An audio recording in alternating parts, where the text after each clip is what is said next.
enjoyed your speech. This was your third speech. This is Project 3, so I'll get to the point.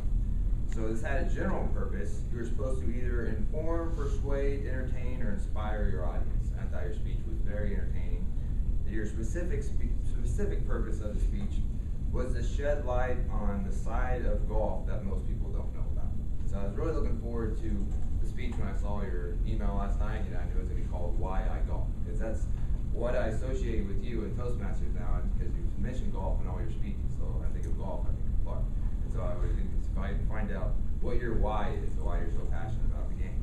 And I think your intro was great to set it up. You had why most people golf, or why a lot of people think that the golf game is more boring, but it can be a lot more than a boring game. It can have a lot of emotion to it. And they kind of set up this your speech.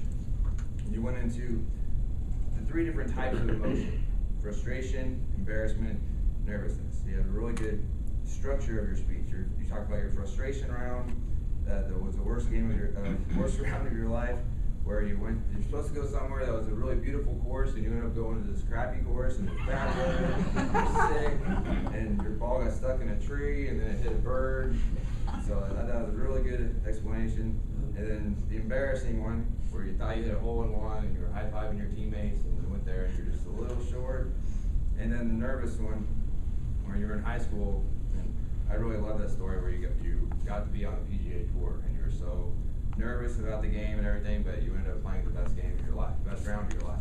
I thought that was a really good way to wrap up that.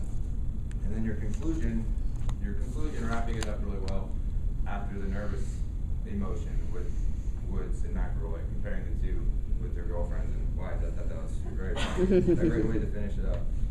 What you asked me to look for, you asked me, you wanted to make sure that you wanted to be comfortable and speak confidently, and you wanted to not have any distracting nervous habits. And I didn't notice you really looking uncomfortable, but definitely after you went through the frustration round, explained that one, and we kind of got the crowd into it, you weren't uncomfortable at all after that. And so I kind of think I do the same thing. Like once the speech, the first part of my speech goes really well, and I get the crowd involved a little bit, I definitely relax more. And so I definitely noticed that.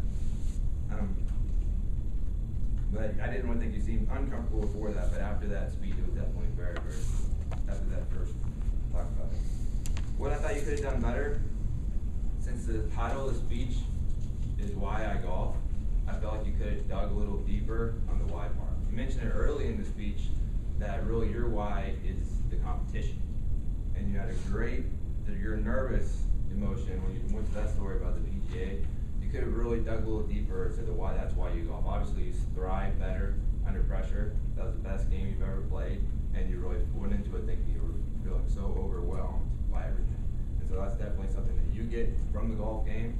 And so I think you could have dug a little deeper on that part of why competition is so important to you in golf. But other than that, I thought it was a great speech, and I look forward to hearing more.